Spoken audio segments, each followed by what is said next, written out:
They say funerals are meant for closure. But when Liam stood beside his stepbrother's coffin, the only thing he offered was a smirk. He tilted his head, arms folded, and muttered under his breath, "Well, at least the drama died with him." The room froze. A handful of mourners glanced over, unsure if they had just heard what they thought they did. A woman near the front winced. A man in the back, holding a small rainbow flag tucked behind a bouquet of white lilies, lowered his head. No one spoke. But the silence wasn't out of respect. It was confusion, disbelief, and for some anger. Asher's funeral was held in a modest chapel just outside of Austin. No dramatic music, no extravagant eulogies, just simple, clean lines, warm light spilling through stained glass, and the quiet weight of unfinished conversations. On the closed casket lay a framed photo Asher, smiling, eyes bright, 27, gone too soon. Some came to mourn, others came to judge. But one came with a mission. Jamie stood near the back, clutching a folded piece of paper. His face was pale, lips pressed thin.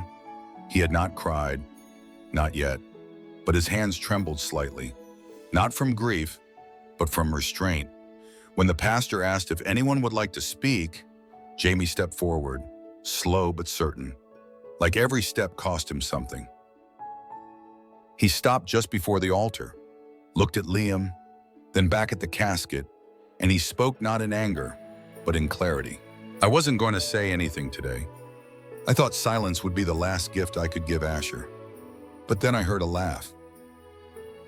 The room stilled again. Liam shifted uncomfortably, his jaw tightening. Jamie continued, voice steady, "A laugh at the funeral of a man who spent his whole life being told to stay quiet, to tone it down, to hide, even in death. Someone still thought it was funny." He reached into his jacket and pulled out an envelope, sealed in red wax, placed it gently on the casket. "This isn't from me, it's from Asher. He left it behind in case the truth was ever needed. And I think now, gasps didn't ripple through the room, but something colder did. A shift, a realization that this wouldn't be just another quiet funeral, that something more was buried here than a man, and that someone, perhaps the one laughing, might not leave with their dignity intact. Jamie stepped back without another word. He didn't look at Liam again. He didn't need to, because in that envelope was a voice that had been silenced too long, a truth Asher had carried, not for himself, but for the person who never had the courage to carry it alone. Behind the stillness, a storm was coming, not of chaos, but of reckoning. And the laugh that once pierced a moment of grief would soon echo back with shame. This wasn't just the end of Asher's life. It was the beginning of everything that had been hidden being dragged into the light. If you believe that even in silence, truth finds its voice, subscribe to Heart Stories for more stories that honor the lives too often overlooked. Long before the coffin and the smirk, there was a quiet house on the edge of a dry Texas town. Inside, the walls were beige, the rooms always clean, and the silences heavy. It was the kind of silence that didn't come from peace, but from things unsaid, from love withheld, and from rules that were understood without ever being spoken. Asher moved in when he was 9 after his mother remarried. She had a gentle voice and a nervous smile, always trying to make herself small between her new husband and his teenage son. That son, Liam, was 16 at the time. Athletic, sharp-jawed, praised by neighbors for being such a good barn after his own mother passed. From the beginning, Liam didn't look at Asher like a brother. He didn't look at him much at all. When he did, it was with the same cold glance he gave to stains on his shoes. At school, Asher was quiet. He drew more than he spoke. He walked with a soft step, wore too much color, and sang to himself under his breath when he thought no one was listening. Liam noticed, and he didn't like it. By 13, Asher knew, not just who he was, but how the world around him would treat it. He came out at 15, not in some dramatic confession, but in the most Asher way possible. A note left on the fridge, carefully written. No decoration, no excuses, just the truth. I like boys. I hope that's okay. I don't want to hide. It wasn't okay. Not in that house. His mother cried in the bathroom for hours. His stepfather said nothing, just left the TV volume higher than usual that night. But Liam said what they didn't. At dinner, with the fork still in his hand, he looked across the table and said, "So now we've got a fugget under our roof." Asher didn't reply. He didn't cry. He just picked up his plate and moved to the sink. From that night forward, he ate alone. The words stuck like a rusted nail. At home, at school, Liam used it freely, loudly, and without shame. He never hit Asher, not once, but he didn't need to. The bruises he left didn't show on skin. They were slower, deeper, invisible. When Asher won an art scholarship at 17, Liam told anyone who'd listen that it was just the gay diversity pick. When Asher left for college, he didn't get a goodbye. Only a note from his mother saying she hoped he'd stay in touch. He wrote back once. She never replied. Years passed. Asher built a life, a small one, honest, quiet. He worked as a graphic designer in Austin. He made zines. He organized community art nights. He volunteered at shelters for LGBTQ youth who had nowhere else to go. He still wore too much color, still sang under his breath, but he smiled more. He became someone he would have admired as a child. And yet, even in that freedom, something always pulled at him. A memory, a shadow. Not of violence, but of the kind of rejection that teaches you to flinch before you're even touched. Because no matter how far Asher moved, Liam's voice still echoed in his ribs. And Liam, he stayed in the same town, same friends, same bars. He dated women who looked good in photos, got a job in real estate, drove a truck too big for the roads, laughed at the news when it mentioned pride parades, said things like, "I don't care what they do, just keep it away from me." No one asked him what he was trying to keep away, because most people thought they already knew. But Asher knew something else. He had seen it once, just for a moment, a crack in the mask. A night when Liam showed up on his doorstep, eyes glassy, hands shaking. He hadn't come to fight. He'd come because the silence had finally turned on him. And soon the world would know what Asher had seen that night, what Liam had tried to bury deeper than any coffin. It was a Thursday in early spring when Liam showed up at Asher's door. Not the kind of visit that begins with a text or ends with a smile, just a knock, loud, urgent, unannounced. When Asher opened it, he found Liam standing there, drenched from the rain, eyes bloodshot, breath thick with whiskey. He hadn't seen him in almost a year. They stood for a moment in silence. No greeting, no apology, just the sound of the storm behind them. "Can I come in?" Liam asked, voice rough. Asher stepped aside. Inside the apartment, it was warm and still. The walls were filled with art prints, sketches, colors bursting from corners where Liam's childhood home had been beige and bland. Asher poured a glass of water, handed it to him, then sat across the room. He didn't ask why Liam was there. Not yet. Liam didn't drink the water. He stared at it for a while, then pulled out his phone. His hands were shaking as he swiped through something. Then, finally, he tossed the phone face down on the coffee table. "She found the messages," he said. Asher didn't move, just waited. "Savannah, my fiancée, she saw the text from him, said I was sick, said I was lying to everyone." The word "him" hung in the air like a loose wire. It wasn't the first time Asher had heard it used that way, but it was the first time it came from Liam with no sarcasm, no hate, just fear. Liam leaned back on the couch, eyes fixed on the ceiling. You ever tell someone the truth and watch their face just collapse? Asher wanted to laugh, not out of cruelty, but exhaustion. But he didn't. Instead, he said quietly, "Yeah, I have." Liam nodded slowly, rubbing his hands together like he was trying to scrub something off that wouldn't come clean. 3 years. That's how long it lasted, he muttered. Me and Ben met him in Dallas at a conference. I told myself it was nothing. Just, something I needed to get out of my system. He paused, but it wasn't. The confession spilled out in pieces. How it started, the first time they kissed. How Liam would drive 2 hours just to spend one night in a hotel room where he didn't have to pretend. How he told Ben he couldn't do it anymore, then came back the very next weekend. Asher sat there, stunned, not by the truth itself, but by the fact that Liam had finally said it aloud. Liam wiped his face with the sleeve of his jacket. "I used to hate you, he said.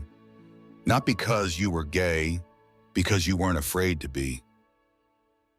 The room grew heavy. Asher didn't know what to feel. He thought of the years Liam had spent mocking him. The dinners ruined, the birthdays ignored.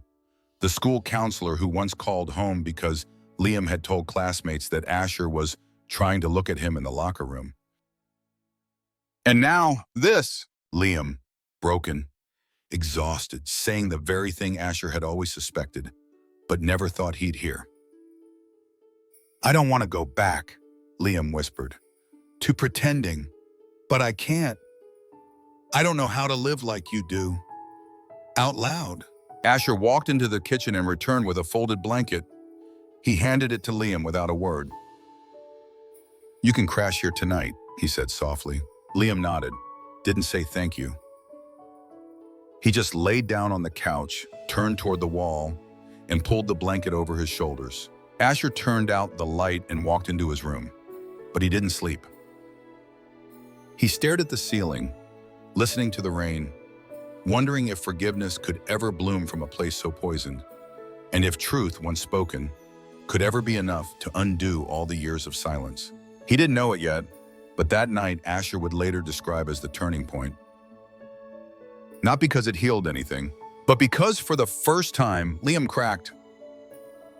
And Asher saw a man behind the armor, a man still terrified, still hiding, still unsure of who he was without the mask.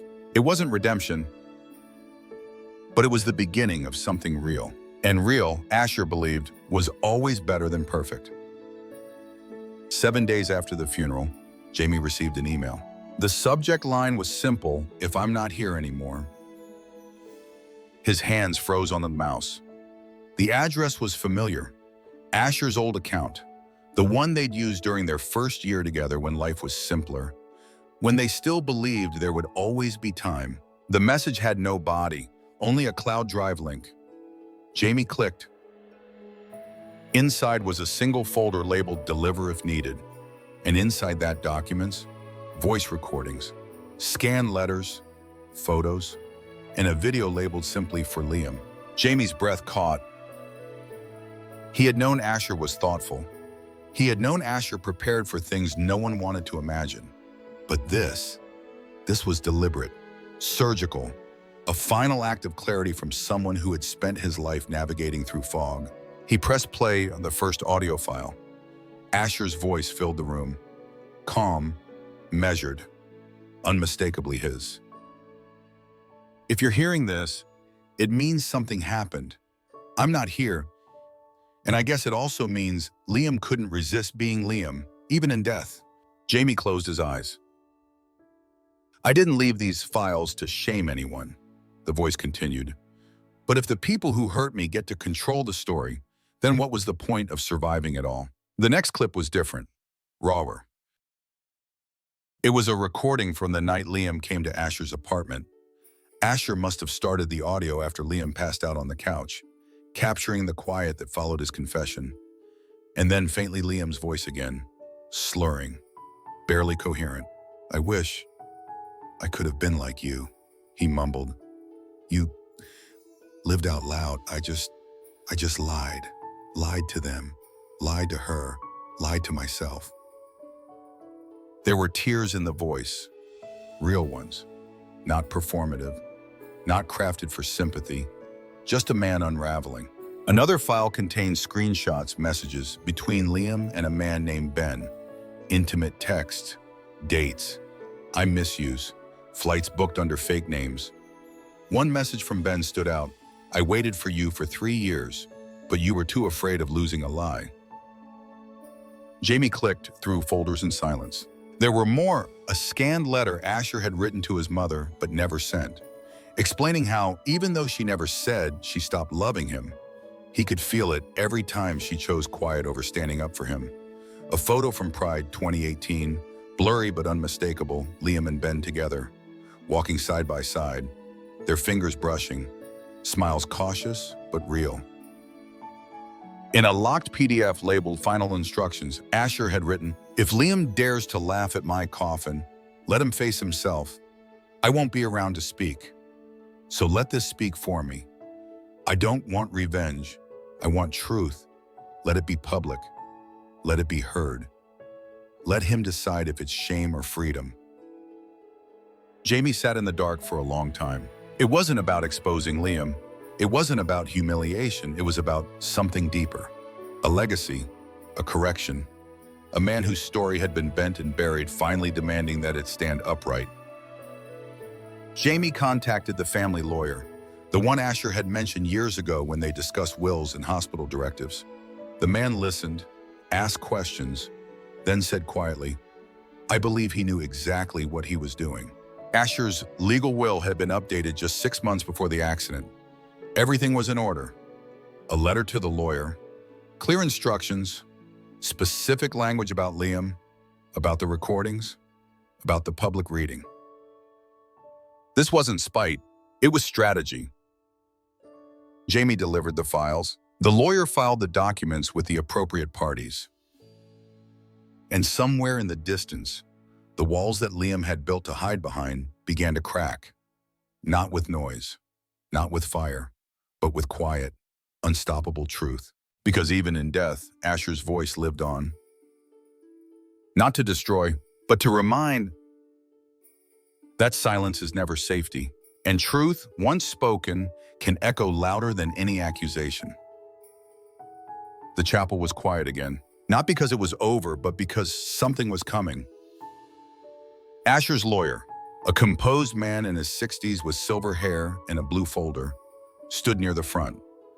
He cleared his throat and opened the file slowly, as though the air itself might break if he moved too fast. We are here today not only to remember Asher, he began, but to honor his final requests.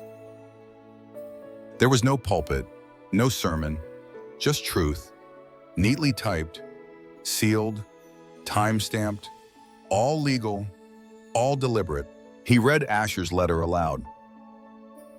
To those gathered here, I lived my life being told I was too much, too loud, too colorful. I was told to shrink, to behave, to disappear in my own skin. But I didn't, because I believed even when it hurt that living out loud was better than dying in silence. Heads bowed, a few tears fell, but Asher's words were not just for mourning, they were for reckoning. And to Liam, you stood over my coffin with a laugh. I heard it, everyone did, but they didn't know what I knew. That behind every cruel word, behind every insult you threw like knives, was a boy who wanted what I had, freedom. I forgave you long ago, but I will not let you bury me in your shame. There was a murmur. Liam sat stiff, his face unreadable, but his eyes, the eyes of a man who had once smirked without consequence, were trembling now. The lawyer turned and pressed a button on the speaker. Asher's voice played steady, soft, unmistakable. This is my truth, and this is yours too, Liam. I recorded your words not to destroy you, but to hold you accountable. You said you wished you could live like me. Then why did you spend your life trying to erase me? Gasp didn't come, only a heavy silence. A silence that made room for reflection. The next few minutes passed like fog. The lawyer continued reading. Asher had donated the majority of his estate, not to family but to a nonprofit serving LGBTQ youth who had been disowned by relatives. The rest, a symbolic amount, was left to Jamie with the note, because he never looked away. The final item was small, a box placed gently beside the casket. Inside it, an old fabric wristband, rainbow-striped, frayed from years of wear. It was the same one Liam had torn off Asher's wrist at 16 and thrown into the trash. Asher had retrieved it, kept it, and now placed it beside his photo, a full circle, a quiet reclaiming. Someone in the back began clapping, just once, then twice in slowly. Others joined. Not a standing ovation, not a performance, but a soft, steady applause meant not for spectacle, but respect. Liam didn't move. He remained seated, eyes locked on the box. The applause swelled and faded. Still, he didn't blink. Jamie approached the front, laid a hand on the casket.